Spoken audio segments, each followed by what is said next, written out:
비욘디 시청자 여러분 안녕하세요. 화홍병원 척추센터 정형외과 전문의 정경훈입니다. 오늘은 허리 통증, 그 다음에 하지 통증의 원인이 추간판 탈출증이 원인인지, 그 다음에 척추관 협착증이 원인인가에 대한 주제로 설명을 드리도록 하겠습니다. 허리 통증은 우리가 살면서 거의 다 겪어보는 통증인데요. 성인의 한 80% 이상이 이제 살면서 평생 한 번은 허리 통증을 경험한다고 합니다.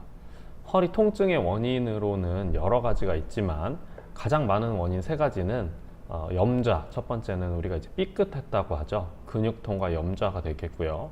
두 번째로 이제 디스크 탈출증, 우리가 흔히 얘기하는 디스크라고 부르는 질환입니다. 그 다음에 세 번째가 척추관 협착증이 되겠습니다. 이제 여러 원인들이 다른 원인도 있겠지만 가장 대표적인 세 가지 원인이 방금 말씀드렸던 그런 세 가지 원인이 되겠고요.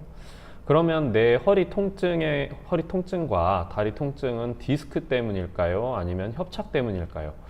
실제로 외래를 이제 보다 보면은 환자분들이 선생님 제가 디스크인가요? 협착인가요? 이렇게 물어보시는 분들이 굉장히 많습니다.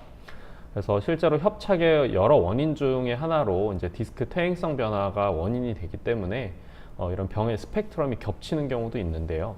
오늘 말씀드린 내용에서는 디스크라고 말씀드리는 거는 급성으로 발생한 디스크 탈출증에 국한을 해서 척추관 협착증과 비교를 해서 설명을 좀 드리도록 하겠습니다.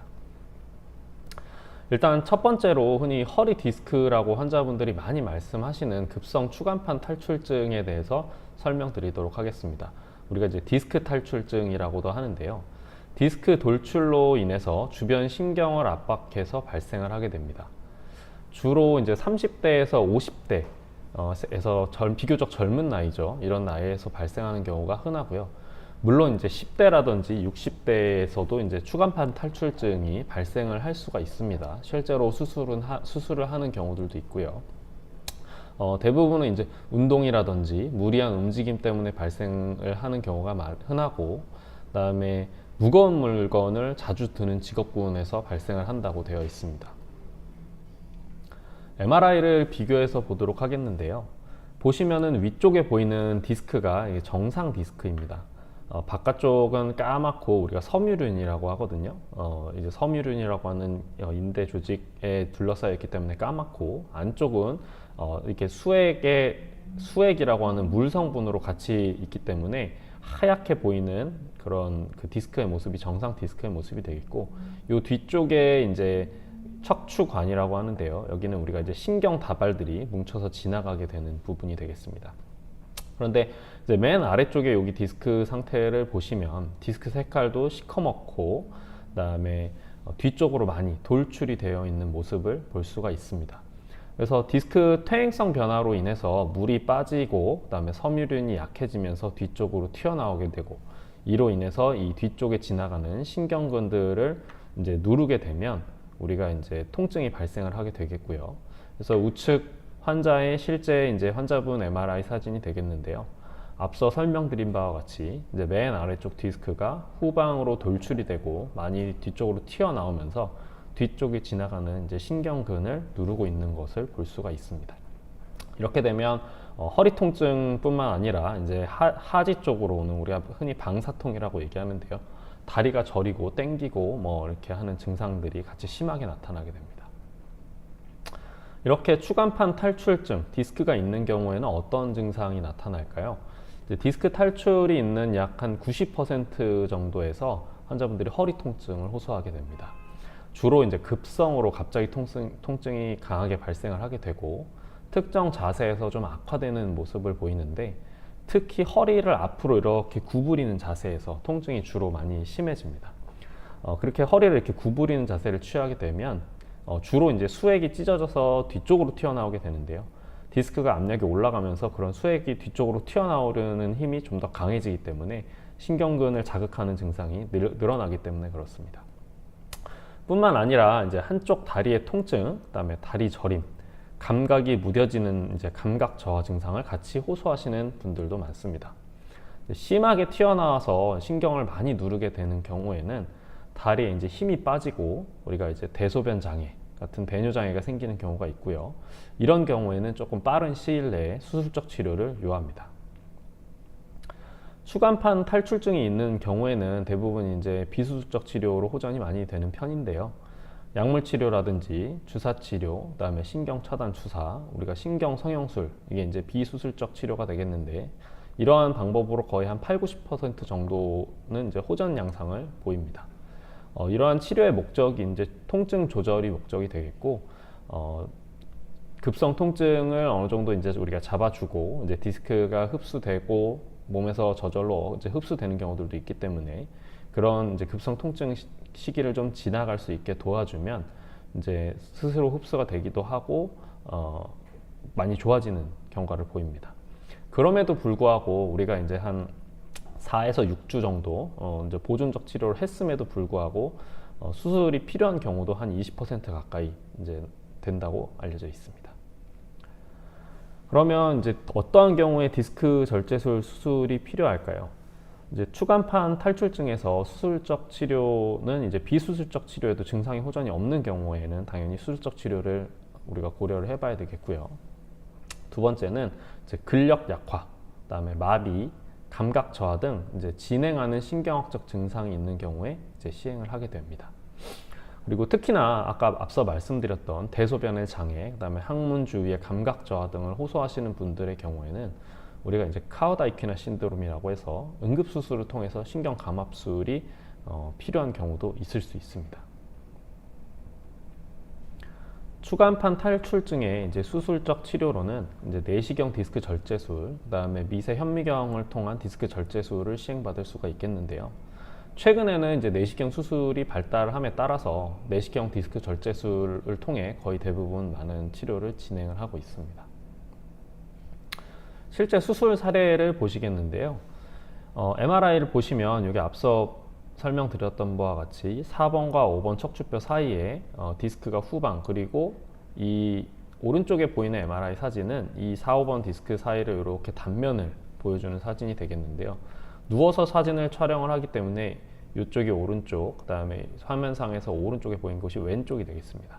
그래서 뒤쪽, 왼쪽으로 이렇게 디스크가 튀어나오면서 신경 뒤쪽으로 지나가는 5번 신경 부분에 압박을 가함에 따라서 심한 요통과 함께 엄지발가락이 안 들리는 상태로 내원하셨던 분이십니다. 그 다음에 왼쪽 다리 쪽으로 감각도 저하된 상태로 같이 내원을 하셨고요. 내시경을 통해서 수술을 진행을 했고, 엎드린 자세에서 이제 엎드린 자세로 수술을 진행을 하기 때문에 요 화면상 왼쪽이 머리, 그 다음에 오른쪽이 다리, 그 다음에 아래쪽이 왼쪽, 그 다음에 위쪽이 오른쪽이 되겠습니다. 그래서 여기 보시면 요추 5번 신경이 이렇게 지나가게 되는데, 디스크 여기 튀어나온 부분 때문에 정상적인 위치에 있지 못하고 바깥쪽으로 밀려 있으면서 신경이 긴장되어서 고무줄처럼 팽팽하게 늘어나 있는 모습을 볼 수 있습니다. 그래서 저희가 여기 가운데 있는 디스크 부분을 일부 조금 박리를 진행을 하면 이런 식으로 터져 나온 디스크들이 튀어나오게 되고요. 디스크 절제술을 시행을 하게 되면 맨 오른쪽 화면에 여기에서 보시는 바와 같이 눌렸던 신경이 이제 감압이 되면서 바깥쪽으로 이렇게 활처럼 휘어 있었는데 제 자리의 위치에 이제 팽팽한 감이 없이 잘 감압이 된 상태로 돌아오는 것을 볼 수가 있습니다. 요거는 아래 이제 실제 환자분의 수술 흉터 자국인데요. 보시면은 1cm 미만의 두 군데 절개를 통해서 디스크 절제술을 시행을 하고, 그다음에 흉터 또한 이제 시간이 지나면은 거의 뭐 자세히 보지 않고서는 잘 모를 정도로 이제 잘 나은 것을 볼 수가 있습니다. 방금 보셨던 환자분의 수술 후 MRI 사진이고요. 아까는 보이지 않았던 5번의 요추 신경근이 이제 보이고 신경 감압이 잘 이루어진 것을 확인할 수가 있습니다. 다음은 척추관 협착증에 대해서 알아보겠습니다. 척추관 협착증은 신경이 지나는 통로인 척추관이 좁아져서 발생을 하게 되는 질환입니다. 60대 인구의 한 20% 정도가 척추관 협착증 증상을 보인다고 하고요. 기본적으로 이게 퇴행성 변화로 인한 질환이기 때문에 나이가 이제 들면 들수록 좀 더 흔하게 발생을 하게 됩니다. 신경관의 협착으로 인해서 국소적인 허혈이라든지 그 다음에 영양분 확산의 장애가 생기기 때문에 발생을 하게 되고요. MRI 사진을 비교해서 한번 보도록 하겠습니다. 이쪽 좌측에 보이는 이제 허리 MRI 사진이 정상 MRI 사진이고 우측이 협착증 MRI 사진이 되겠습니다. 왼쪽에 비해서 오른쪽 사진을 보시면 뒤쪽에 우리가 척추관, 신경이 지나가는 길이라고 하는데 여기가 이제 구불구불 군데군데 좁아져 있고 신경도 구불구불하게 이제 중간중간 눌리는 부분이 있어서 우리가 이제 좁아져 있는 부분들을 볼 수가 있습니다. 방금 보셨던 그 환자분의 MRI 가로 단면 사진인데요. 정상 MRI에서는 가운데 척추관이 이제 넓고 이렇게 신경길들이 간격을 두고 잘 떨어져 있는 것이 보이는 반면에 우측의 협착증 환자분의 사진을 보면은 신경길들이 좁아져 가지고 가운데로 보여서 우리가 뇌척수액이라고 하는 이런 물이 지나가는 부분이 잘 보이지가 않고 한 덩어리처럼 신경이 뭉쳐 있는 모습을 볼 수 있습니다. 또한 앞쪽에 있는 이 디스크 또한 이제 퇴행성 변화로 뒤쪽으로 튀어나오게 되고 뒤쪽에 우리가 황색인대라고 하는데 이 부분도 이제 나이가 들고 퇴행성 변화가 진행을 함에 따라서 이제 두꺼워져서 척추관 단면 자체에 우리가 그 공간이 줄어든 모습을 볼 수가 있습니다. 그래서 이런 척추관 협착증의 주요 증상으로는 이제 허리와 엉치 통증, 엉덩이 부분에, 그다음에 양쪽 다리가 이제 저림 증상을 호소하시는 분들이 많고, 아까 디스크 같은 경우에는 이제 주로 한쪽으로 통증을 호소하시는 분들이 조금 더 많았죠. 이게 이제 차이점 중에 하나라고 볼 수 있겠고요. 주로 이제 서 있거나 보행 시에 그다음에 엉치나 허리, 다리 쪽으로 통증이 발생하는 증상이 이제 협착증 환자분들이 주로 이제 호소하시는 증상이 되겠습니다. 환자분들이 외래 와서 이야기를 하시면 이제 걷다 보면은 엉치, 다리 뭐 이런 데가 저려가지고 통증 때문에 앉아서 쉬었다 가야 된다고 표현을 주로 많이 하시고요. 그런 증상을 이제 우리가 의학적 용어로는 파행이라고 하고, 그리고 길에 다니시다 보면은 허리를 약간 이렇게 앞으로 구부린 자세로 걸으시거나 이제 유모차 같은 거나 워커를 이렇게 끌고 잡고 걸으시는 분들을 좀 많이 보실 수 있는데요. 이렇게 허리를 앞으로 이렇게 굽히게 되면 뒤쪽에 있는 신경공 부분들이 넓어지게 되고, 이제 아까 구불구불 이렇게 보였던 그 부분들이 조금 펴지면서 어느 정도 조금 신경관 자체가 조금 넓어지는 효과를 유발을 하기 때문에 그래도 걷는 이제 거리가 조금 늘어나게 됩니다. 그래서 본인도 모르게 그런 식으로 앞으로 이렇게 허리를 구부려서 걷는 모양을 이제 많이 볼 수가 있습니다. 임상 경과를 보면 주로 이제 힘든 고비가 지나면은 다시 적응을 해가지고 잘 지내시는 경우가 많고요. 약, 그다음에 물리치료, 주사, 뭐 도수치료, 시술 이런 것들을 받으면서 이제 몇 개월씩 잘 견디시는데, 이 기간이 이제 호전 악화가 반복이 되면서 점점 조금씩 안 좋아지는 방향으로 가게 됩니다. 뭐 원래 1년에 한두 번 정도, 뭐 6개월에 한 번, 뭐 7개월에 한 번 이 정도의 주사의 효과가 좋았던 분들도 시간이 지나고 뭐 몇 년 더 지나고 나서 같은 증상이 왔는데 주사를 맞았더니 이번에는 뭐 5개월밖에 안 가더라. 그다음에 4개월, 3개월 점점 줄어드는 양상을 좀 보이는 경우들이 많고, 이렇게 주사라든지 시술 이런 효과들, 약 먹었을 때 이제 반응 이런 것들이 점점 줄어드는 양상을 보입니다. 수술적 치료가 이제 반드시 필요한 경우에는 우리가 이제 증상이 심하고 MRI 검사 결과에서 신경이 눌려 있는 협착 소견에 합당한 경우에 수술을 진행을 하게 됩니다. 보존적 치료, 앞서 말씀드렸던 그런 비수술적 치료, 주사, 시술 이런 거에도 효과가 없고 통증이 계속 심하게 지속되는 경우에는 삶의 질이 너무 많이 떨어지고 이제 걷는 것 자체가 문제가 생기기 때문에 수술적 치료를 반드시 요하게 되겠고요. 그다음에 운동신경 마비 증상, 힘이 빠진다든지, 그다음에 앞서 말씀드렸던 척추 디스크처럼 이제 대소변에 장애가 생기는 경우에는 수술적 치료를 반드시 시행을 하는 것이 좋습니다. 척추관 협착증의 이제 치료 방법은 크게 우리가 수술적 치료 방법은 감압술과 유합술로 나누어 볼 수가 있는데요.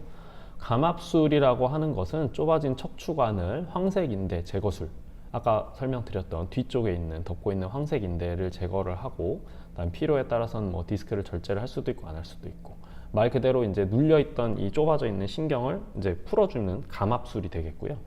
유압술은 우리가 흔히 이제 척추뼈에 나사 박았다는 분들이 많이 계시잖아요. 그 나사 박는 수술로 알려진 수술들이 대부분 유압술입니다. 그래서 척추체가 이제 위 아래가 이렇게 두 개가 있고 가운데 디스크가 있는데, 이 디스크들이 이제 물이 다 빠지고 주저앉고 뒤쪽으로 튀어나오고 신경공을 누르게 되면서 결과적으로는 이 디스크 연골판 자체가 본연의 역할을 못하기 때문에 이걸 다 긁어내고 그 다음에 두 개의 척추뼈를 유압 붙이는 거죠. 그래서 위아래 척추뼈를 유압을 시키고 나오는 신경공을 넓혀준 상태로 고정을 하는 수술이 되겠습니다. 환자분들 개인마다 다 이제 증상이라든지 그 다음에 척추뼈의 불안정성, 협착증의 정도 뭐 이런 것들이 차이가 있기 때문에 반드시 전문의하고 상의를 하셔서 수술적 치료 방법에 대해서 결정을 하시는 것이 중요합니다. 다음은 이제 실제 수술 사례를 보시겠는데요. 이제 내시경 수술을 통해서 후방 감압술만 이제 시행할 사례가 되겠습니다. 맨 왼쪽 사진을 보시면은 이제 뭔가 누렇게 이렇게 너풀거리는 조직이 보이실 텐데요. 이게 앞서 말씀드렸던 황색인대라고 하는 조직입니다. 퇴행성 변화가 진행을 함에 따라서 이 황색인대가 이제 두꺼워지고 비후가 일어나서 척추관을 좁게 만드는 원인이 되는 구조물 중에 하나가 되겠고요. 이 황색인대를 내시경 수술을 통해서 이제 깨끗하게 제거를 하면 이 가운데와 오른쪽에 보이는 사진과 같이 신경을 싸고 있는 경막과 신경근의 감압이 이루어지게 되고 숨이 이렇게 막혔던 신경길이 이렇게 풀어진다고 이해하시면 되겠습니다. 그래서 아래에는 실제 내시경 수술하신 분의 상처 모습이고, 앞서 디스크 수술하신 부분과 같이 이제 1cm 미만의 상처 크기로 회복도 빨리 하고, 그 다음에 미용적으로도 큰 장점을 보이는 좋은 수술 방법이 되겠습니다. 과거에는 이제 이거를 저희가 현미경으로 이만큼 뭐 3cm, 4cm 이런 식으로 절개를 해가지고 시행을 했었는데, 요즘에는 내시경으로 이렇게 간단하게 수술을 진행할 수 있다는 장점이 있습니다. 수술 전후 MRI 사진을 보시면요, 이 환자분 같은 경우에는 이제 3, 4번 사이에 중심성 척추관 협착증이 있었던 환자분이시고, 협착으로 인해서 여기 화살표에 보시는 바와 같이 신경끼리 이렇게 우리가 물풍선 안에 국수 다발이 쫙 편안하게 늘어져 있는 것처럼 쫙 지나가는 모습이 보여야 되는데, 여기가 좁아져 있다 보니까 위쪽에 있는 부분의 신경들이 이제 구불구불하게 이제 뭉쳐져 있고, 이 부분에도 협착이 진행이 돼서 좁아져 있는 모습을 볼 수가 있겠고요. 수술 후에 이제 후방 감압술을 통해서 황색인대 제거술을 시행을 하고 난 다음에는 이 부분이 없어져서 이제 편안하게 신경끼리 위에서 아래쪽으로 진행을 하게 되는 모습을 볼 수가 있겠고, 실타래처럼 뭉쳐있던 이제 신경들이 풀어져서 편안하게 잘 주행하는 것을 볼 수가 있습니다. 방금 보셨던 환자분의 이제 MRI 단면 사진을 보면 더욱 더 잘 볼 수가 있는데요. 왼쪽에 이제 쫙 꽉 막혀 있었던 이제 척추관이 우측 수술 후 사진을 보시게 되면은 이제 감압이 돼서 안 보였던 신경 다발들도 보이고, 이제 신경 뇌척수액 안쪽에 우리가 흐르는 물 공간도 충분히 확보가 돼서 이제 감압이 된 것을 볼 수가 있습니다. 다른 환자분의 수술 케이스를 하나 더 보시도록 하겠습니다. 이분은 이제 나이가 좀 많으신 분이셨는데 83세 남자 환자분이시고, 보시는 것처럼 좌측에 신경끼리 좀 많이 눌려 있었던 소견이 있습니다. 그래서 앞서 설명드린 바와 같이 이제 한 군데가 좁아져 있었던 소견을 보이셨고, 내시경 수술을 통해서 후방 감압술만 시행을 했고요. 후방 감압술을 시행을 한 후의 사진을 보시면 왼쪽에 이제 가로 단면에서 꽉 막혀서 보이지 않던 신경끼리 우측에 수술을 하고 난 다음에 많이 풀어져서 이제 실타래처럼 점점점점 보이는 우리의 신경근들이 모습에 보이는 것을 확인을 할 수가 있습니다. 근데 모든 환자분들이 이렇게 내시경으로 수술을 간단하게 끝내고 이렇게 회복을 하시면 참 좋겠지만, 이제 그렇지 않은 분들도 많이 있습니다. 어쩔 수 없이 유압술을 해야 되는 경우에는 유압술이 반드시 필요하니까요. 앞서 말씀드린 바와 같이 이제 내시경 수술로 호전이 안 되는 경우들도 많이 있을 수가 있는데, 실제 이제 제가 수술한 환자분의 사례를 보면 이제 62세 여자 환자분이셨고, 우측에 이제 신경공 협착이 있었습니다. 그리고 주사라든지 비수술적 치료로 조절되지 않는 하지 방사통이 있었고요. 원래 정상적인 그 신경공 자체는 위에 보시는 것처럼 이렇게 동글동글한 신경 다발이 옆쪽으로 하나씩 잘 나오는 이 공간이 잘 보여야 하는데, 맨 아랫마디 여기를 보시면 이제 꽉 막혀서 신경근이 어디고 어디가 디스크인지 알 수가 없는 소견을 볼 수가 있습니다. 그래서 이러한 경우에는 우리가 내시경으로 이제 증상을 좋게 해주면 참 좋겠지만 그렇게는 조금 어렵고요. 그래서 척추 유압수를 통해서 수술을 한 케이스입니다. 그래서 디스크 절제술을 시행을 하고 우리가 이제 망가진 디스크 대신에 신경공을 넓혀줄 수 있는 우리가 이제 케이지라고 하는 그것을 디스크 있는 부분에 삽입을 한 후에 척추체간 유압수를 통해서 증상이 호전이 잘 되신 케이스입니다. 지금까지 이제 추간판 탈출증하고 그다음에 척추관 협착증에 이제 협착증에 대해서 간단히 설명드리고 이제 치료 방법에 대해서 설명을 좀 드렸는데요. 정리해서 보면은 다음 표와 같습니다. 그래서 추간판 탈출증은 주로 30대와 50대 사이에서 주로 많이 호발을 하고 물론 이제 10대나 60대도 많이 올 수 있습니다. 근데 요통과 함께 주로 한쪽 다리에 국한되는 통증이 오고요. 갑작스럽게 발생을 하는 경우가 많고 누워 있으면 완화가 되고 그다음에 허리를 앞으로 구부리면 악화가 되는 증상을 주로 보입니다. 수술적 치료로는 이제 내시경 디스크 절제술을 통해서 거의 다 치료를 할 수가 있고요. 척추관 협착증 같은 경우에는 기본적으로 이제 고령에서 발생을 하시는 경우가 많고 주로 60대 이상에서 발생을 하고 요통, 그다음에 양쪽의 다리 통증, 엉치 통증을 호소하시는 분들이 많고 그다음에 점진적으로 발생을 하는 경우가 많고요. 걸을 때 주로 악화되는 양상을 보입니다. 자, 앉거나 허리를 구부리게 되면 뒤쪽에 신경공이 넓어지기 때문에 어느 정도 조금 완화되는 모습을 보이고요. 수술적 치료로는 이제 우리가 내시경 후방 감압술을 시행할 수 있는 케이스는 그렇게 해서 호전이 되면 참 좋고 이제 그렇게 안 되는 케이스들 같은 경우에는 우리가 이제 척추체 유압술을 통해서 치료를 할 수가 있겠습니다. 결과적으로는 이제 척추에 이런 질환들이 발생을 하지 않도록 미리미리 예방하는 게 가장 중요하겠죠. 그래서 평소에 올바른 자세를 이제 유지하시는 것이 좋고요. 한 자세로 오래 자세를 취하는 것보다는 이제 규칙적인 스트레칭을 해주시는 것이 좀 오래 도움이 많이 됩니다. 그래서 계속 앉아 있거나 계속 서 있거나 이런 거는 좋지 않기 때문에 중간중간 허리 스트레칭을 좀 해주시는 것이 도움이 많이 되겠고 체중 관리를 통해서 이제 복부 전만 쉽게 얘기하면 배가 앞으로 이렇게 나오면서 많이 뒤쪽으로 이제 과도하게 이렇게 휘는 그런 걸 복부 전만이라고 하는데 이런 것들도 과도한 복부 전만은 또 척추 건강에 좋지 않기 때문에 체중 관리를 통해서 복부 부담을 좀 줄여주는 게 좋고요. 그다음에 무거운 물건을 들 때는 허리가 아닌 무릎과 고관절을 굽혀서 앉았다 일어나는 자세로 이제 허리는 딱 편 자세로 드는 것이 중요하겠고 그다음에 마지막으로 흡연의 경우에는 디스크의 퇴행성 변화를 가속화시키면서 이제 아주 좋지 않은 영향을 끼치기 때문에 반드시 피하는 것이 좋습니다. 흡연하시는 분들 같은 경우에는 수술하고 난 다음에 감염의 위험도 높고 그다음에 척추뼈 사이에 저희가 이제 유압술을 시행을 하더라도 뼈가 잘 안 붙는 경우들도 있기 때문에 반드시 금연을 하시는 게 좋고요. 그래서 이상 이제 디스크 추간판 탈출증하고 그다음에 척추관 협착증의 차이와 치료 방법에 대해서 간단하게 소개를 드렸습니다. 질문을 조금 보도록 하겠습니다. 어떤 병원에서는 디스크라고 하고 어떤 병원에서는 다른 곳에서는 협착증이라고 하더라고요. 허리 MRI를 찍었는데도 이렇게 진단이 달라지는 이유가 뭔가요?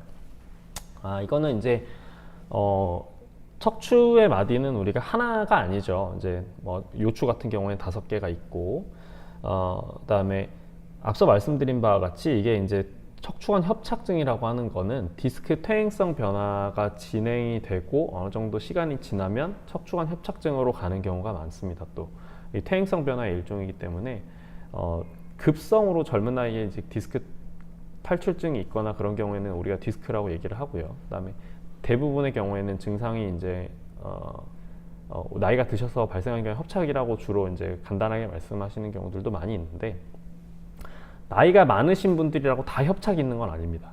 나이가 많으신 분들 50대, 60대 이제 나이를 가신 분 80대도 마찬가지고요.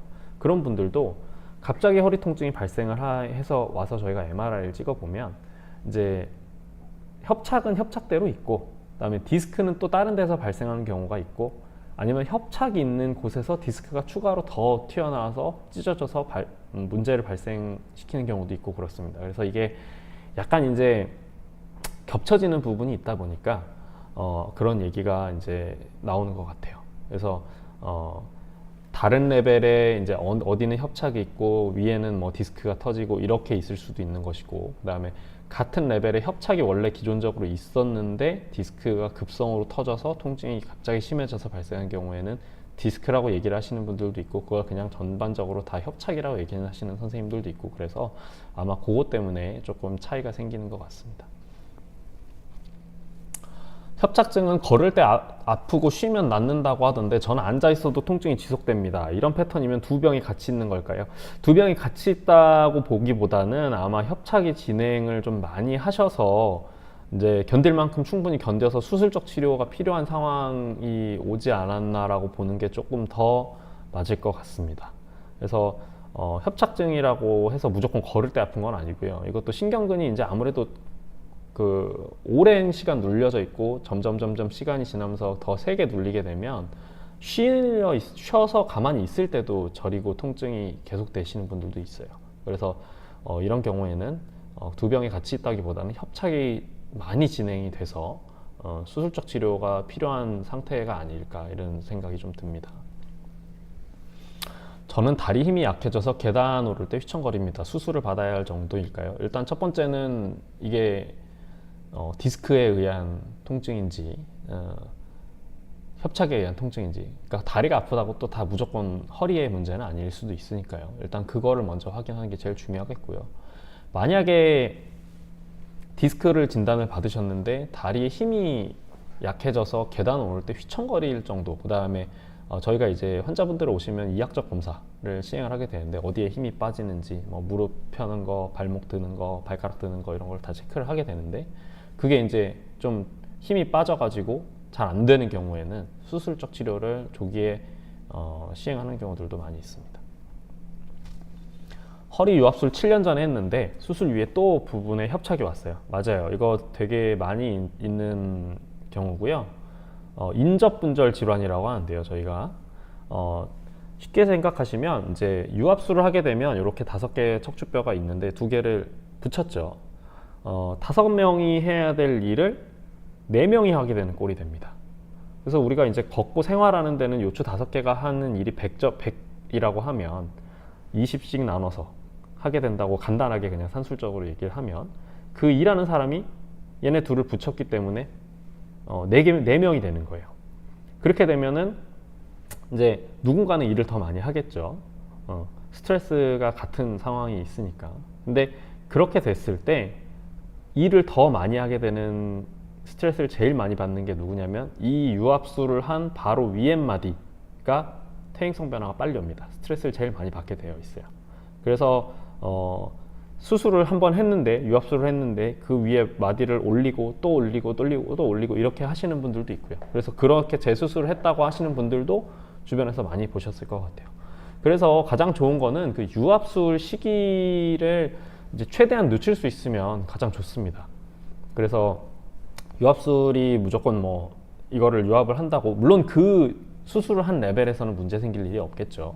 신경공이 이미 다 이제 풀어져 있고 신경이 풀어져 있고 그 부분에서 유압만 잘 됐다고 하면 그 부분에서 문제 생길 일은 없는데, 이 위쪽에서 퇴행성 변화가 조금 더 빨리 진행을 하게 되는 경우가 있고 그 위에가 망가지는 경우가 가장 많습니다.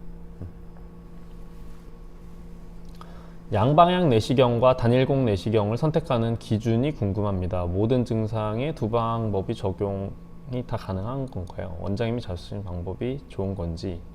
저는 이제 양방향 내시경을 주로 하고 있고요. 단일공 내시경이든 양방향 내시경이든 수술을 하는 목적이라든지 이제 그 결과적인 측면에서는 큰 차이는 없다고 생각이 들어요. 이제 대신에 양방향 내시경의 장점은 의사들 사이에서는 이제 양손을 쓸 수가 있고 뭔가 조금 더 저희가 조작하기에 편하고 이런 것들이 있지만, 단일공 내시경을 또 이제 그걸로 이제 오랜 시간 하셨던 선생님들 같은 경우에는, 잘하시는 선생님들은 당연히 그거에 익숙하시고 수술을 이제 그걸로 이제 다 충분히 다 좋게 하실 수 있기 때문에 증상마다 괜찮은 차이법, 그거는 큰 차이는 없을 것 같아요. 동일한 수술을 수술 전후의 목적을 똑같이 달성한다는 가정하에. 그래서 저는 뭐 어떤 사람 양방향이 더 좋을 수도 있고 단일공이 더 좋을 수도 있고 이런 얘기가 있지만 기본적으로는 이제 뭐 저는 양방향을 하고 있지만 단일공 내시경이나 양방향 내시경이나 수술의 목적이라든지 수술 후에 있는 증상 호전에는 큰 차이는 없을 거라고 생각이 듭니다. 저는 허리가 아프다가 요즘은 다리 뒤쪽으로 찌릿한 통증이 내려옵니다. 협착인지 이상근 증후군인지요? 이상근 증후군이라는 얘기를 들으신 것 보니까 그래도 여기저기 좀 진료를 받아보신 것 같기도 하고요. 좀 많이 찾아보신 것 같은데 일단은 환자분이 나이대가 어떠신지, 그다음에 어떻게 언제부터 증상이 있었는지, 언제부터 안 좋아졌는지, 그다음에 방사통이 이제 어떤 자세에서 나타나는지 이런 것들을 저희가 이제 다 내원을 하시면은 검사를 하기 때문에 그런 이학적 검사라든지 이런 거를 좀 검사를 해봐야지 정확하게 알 것 같아요. 이게 뭐 그리고 이상근 증후군이라는 소견은 뭐냐면 우리가 이제 엉덩이 뒤쪽으로 해가지고 방사통을 유발하는 그런 굵은 신경 다발이 근육 사이에서 껴가지고 이제 발생을 하는 질환인데 협착이라든지 디스크 그 탈출증이 있었을 때 오는 방사통처럼 그렇게 증상이 옵니다, 실제로. 그래서 이제 원인은 허리에서 원인이 없는데 계속 방사통 같은 증상이 나타난다 그러면 이상근 증후군이라는 거를 조금 한 번 더 생각을 해볼 필요는 있고요. 근데 빈도로 봤을 때는 우리가 디스크로 인한 통증이라든지 그 다음에 그 협착에 의한 방사통이 이상근 증후군보다는 훨씬 많기 때문에 먼저 감별을 해놔야 되는 질환으로는 척추 질환을 먼저 감별을 하고 MRI를 통해서 이제 어디 눌리는 데가 없는지 이런 걸 먼저 보고 그 다음에 그런데도 아무런 문제가 없는데도 계속 방사통이 왔을 때 보통 이상근 증후군이라고 이제 진단하는 경우가 많습니다. 허리가 아파서 자세가 구부정해지고 65세 아버님께서 걸음이 느려졌어요. 단순 통증 때문인지 신경이 눌려서 그런 건지 구분할 방법이 있을까요? 뭐 이게 통증 때문에 물어보시면 알 것 같아요. 환자분께서 보통 단순히 통증이라고 하면은 허리만 아파서 그런 건지 아니면 다리 쪽으로 뭔가 땡기고 저린 느낌이 오세요 이렇게만 물어봐도 단순히 허리가 이제 아파가지고 후만증이라고 하거든요. 우리가 그렇게 허리 자세 때문에도 이렇게 허리 통증으로 잘 못 걸으시는 분들도 있고요. 그 다음에 말 그대로 협착이 있어가지고 못 걸으신 분들은 오히려 이렇게 약간 구부려서 쭉 조금 걷다 보면은 또 이렇게 허리를 좀 피시는 분들도 있어요. 그래서 다리 쪽으로 방사통이 심하게 오는지 안 오는지 뭐 이런 것들을 좀 아니면 허리만 아프신지 이런 거를 좀 물어보시면 좀 도움이 될 것 같습니다. 허리 디스크랑 협착이 동시에 생길 수도 있나요? 아까 말씀드렸다시피 동시에 생길 수 있습니다. 그래서 겹쳐지는 경우들도 생각보다 많고 그래서 디스크 수술만 해서 좋아질 분들을 협착 소견이 MRI에서 보인다고 협착을 수술하는 경우들도 있을 수 있고요. 그래서 그거는 감별을 주의 깊게 하는 것이 중요합니다. 협착증을 진단받았는데 통증이 왼쪽 다리에만 심합니다. 한쪽에만 증상이 나타날 수 있는 이유가 있을까요? 그럴 수 있죠. 한쪽만 좀 더 심하게 눌렸거나 그런 경우에는 한쪽만 나타나는 경우들도 많이 있습니다. 안녕하세요. 60대 여자입니다. 병원에서 운동을 꾸준히 하라고 하시는데 통증이 심할 땐 도저히 못하겠어요. 이런 경우 쉬어야 할지 조금이라도 움직여야 할지 기준이 있을까요? 허리 디스크가 있습니다. 저 같은 경우에는 환자분들한테 설명을 드릴 때 급성 요통이 있을 때에는 운동을 쉬라고 말씀을 드려요. 요통이 한번 발생을 하게 되면 우리가 뭐 특별히 크게 뭐 디스크가 많이 튀어나오거나 그렇지 않고 좀 살짝 찢어지고 염증만 있더라도 요통 자체만으로도 한 2, 3주 가는 경우가 많습니다. 그래서 저 같은 경우에는 일단은 요통이 호전이 된 다음에 어느 정도 자기 본인이 이제 움직이고 일상생활이 다 가능할 때 운동을 하라고 권고를 드리고요. 운동을 이제 요통이 있는 상태에서 운동을 하게 되면 근육 긴장도도 높아지고 통증도 심하고 오히려 환자분들이 통증이 더 오래 가는 경우가 있어서 저는 급성 통증이 있는 경우에는 반드시 먼저 쉬어서 통증 호전이 된 이후에 운동을 진행하라고 말씀드리고 있습니다. 허리 통증이 있을 때 침이나 한약 치료를 병행해도 괜찮을까요? 병원에서는 피하라고 하던데 실제로 의학적으로 부작용이 있는지 궁금합니다. 저도 별로 그렇게 권고를 드리진 않습니다. 뭐 이거를 이제 뭐 왜 한의사를 뭐 또 뭐 안 좋게 얘기하냐 이렇게 색안경 끼고 말씀하시는 분들도 있을 수 있겠지만 일단은 저희가 주사 치료하는 것도 마찬가지예요. 주사 치료할 때도 저희가 항상 말씀드리는 게 감염의 위험성이 있을 수 있습니다라고 저희가 이제 주사 놓기 전에 항상 설명을 드리고 동의서를 받고 진행을 하게 됩니다. 밖에서 찌르는 뭔가 프로시저가 들어가는 거에 대해서는 감염이 생길 수 있는 위험이 항상 있습니다. 침술도 마찬가지겠죠. 밖에서 찌르게 되고, 그다음에 침은 또 한 군데 맞는 게 아니잖아요. 그리고 요즘에는 이제 뭐 장침 같은 걸로 이렇게 많이 하시는 분들도 있다고 하는데, 이제 그런 것 찌르는 이제 것 자체만으로도 일단 감염의 위험성이 높기 때문에 저 별로 권고를 드리진 않고요. 그다음에 한약 치료, 이건 한약은 제가 잘 몰라서 뭐 말씀드리긴 조금 어렵네요. 이거는 근데 아무래도 이제 한약 치료, 그러니까 저희는 이제 처방하는 약의 성분이라든지 이런 거를 좀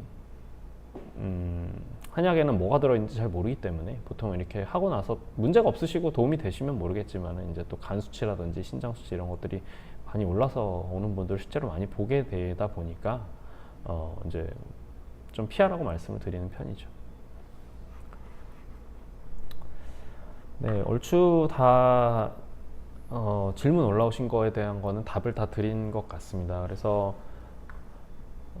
도움이 되셨는지 모르겠는데요. 이제 우리가 제일 흔한 이제 염좌를 제외하고 제일 허리 통증과 다리 통증의 이제 원인이 될 수 있는 제일 흔한 디스크 질환과 척추관 협착증 두 군데에 대해서 말씀을 드렸습니다. 앞서 말씀드린 바와 같이 이제 간단하게 설명을 드렸지만 이제 간별에 대한 질환도 많고, 그다음에 수술적 치료를 또 결정을 할 때는 이게 내시경으로 가능한 건지 아니면 유압수를 반드시 해야 되는 건지 이런 걸 판단하는 게 중요하기 때문에 반드시 병원에 내원하셔가지고 전문의하고 상담을 통해서 그 치료를 결정을 하시는 것이 중요할 거라고 생각이 됩니다.